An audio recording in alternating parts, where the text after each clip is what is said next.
객관적 데이터에 기반하지 않고 정치적 목적으로 여론을 호도하는 것은 일종의 통계 분식이다. 박수영 국민의힘 의원이 문재인 정부의 우한 코로나 정치 방역을 비판하며 한 발언이다. 본지는 28일 국민의힘 박수영 의원실을 통해 서울시 답변 자료 등을 입수, 8.15 광화문 집회 관련 확진율이 지난 18일 오후 6시 기준 0.81%로 전체 코로나 확진율 1.47%보다 0.66%피나 낮았다는 사실을 최초로 보도했다. 이는 문재인 정부의 우한 코로나 관련 데이터가 투명하게 공개되지 않는다는 지적이 제기된 가운데 나온 것으로 이른바 문재인 정부의 정치방 역설을 뒷받침하는 것이어서 파문이 예상된다. 관련 기사 단독 광화문 집회 코로나 확진율 오히려 낮았다. 문정부 정치방역 첫 확인이런 가운데 문재인 정부는 13개 천절 집회 참여자는 즉시 검거하겠다고 엄포를 놨다. 헌법상 보장된 집회 및 결사의 자유를 일시적으로 제한하겠다는 것으로 풀이됐다. 박 의원은 27에서 28일 이틀에 걸친 본지와 전화, 서면 인터뷰에서 정부를 향해 코로나 관련 데이터부터 투명하게 공개하라고 요구했다. 국민들이 현재 생명을 건 바이러스와 싸움을 하는 현실을 강조하면서다. 다음은 박 의원과 일문일답. 정부 자료를 분석한 결과 8.15 광화문 집회 관련 확진율과 전체 확진율은 같은 기간 0.66%피나 차이가 났다. 데이터 차이가 많이 났다. 반면 국민이 생명을 건 전쟁을 하는 와중에 정치적, 정무적 판단이 들어가서는 절대 안 된다는 점을 우선 주장하고 싶다. 둘째, 이보다 더 중요한 것은 이렇게 통계가 분식됨에도 전문 관료들이 침묵한다는 점이다. 이는 부도덕한 정권에 방조하는 것이다. 전문 관료의 역할을 방기하는 문제도 된다. 절대로 있어서는 안 될 일이다. 방역당국의 전국민주노동조합 총연맹 관련 집회 조사는 8.15 광화문 집회에 비교했을 때 상대적으로 부실해 보인다. 광화문에는 많이 나왔다고 발표하면서 민주노총에는 그런 노력을 전혀 기울이지 않았다. 민주노총 관련 조사 데이터는 언론에서도 찾아보기 힘들다. 이 자체가 정치적인 통계 분식이다.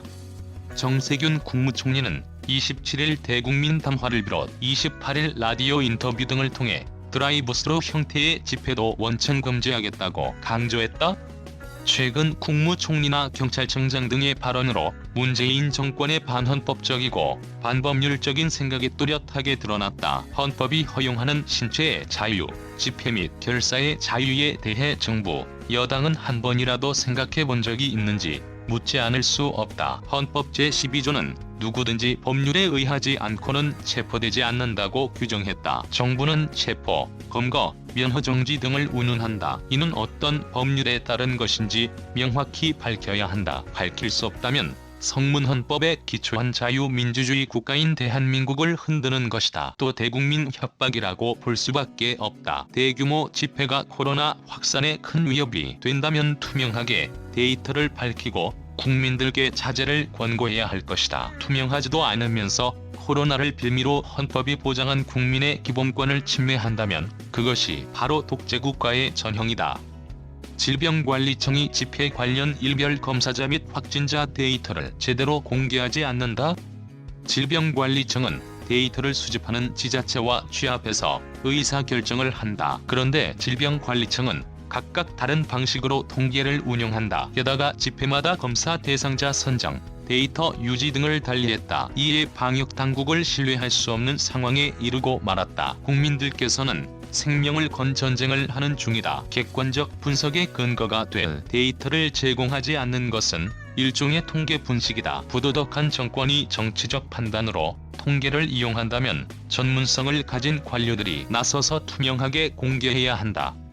행정 전문가로서 정부의 방역 행정을 총괄적으로 평가한다면 정치적인 방역 행정 문제는 차치하더라도 세 가지 문제점이 있다. 첫째, 확진자를 추적하는 역학조사는 너무 많은 시간과 인력이 들어가는 한계가 있다. 둘째, 지하철과 버스 등에 대한 조사를 제대로 못해서 깜깜이 확진이 벌어지고 있다. 셋째, 소상공인과 자영업자 등 경제 주체들이 매우 힘든 상황임에도 사회적 거리 두기를 지속한다. 이제 빅데이터를 활용한 K방역 2.0으로의 전환이 필요한 시점이다. 먼저 집단 검사를 실시해야 한다. 예컨대 부산의 320만 인구 중 10%인 30만 명을 조사해 데이터를 분석하는 것이다. 그 결과를 바탕으로 과학적인 의사결정을 하고 중증 환자 관리에 중점을 두면 치사율을 대폭 낮출 수 있을 것이다. 패러다임의 대전환이 이루어지지 않으면 국민도 경제도 일선 현장의 의사,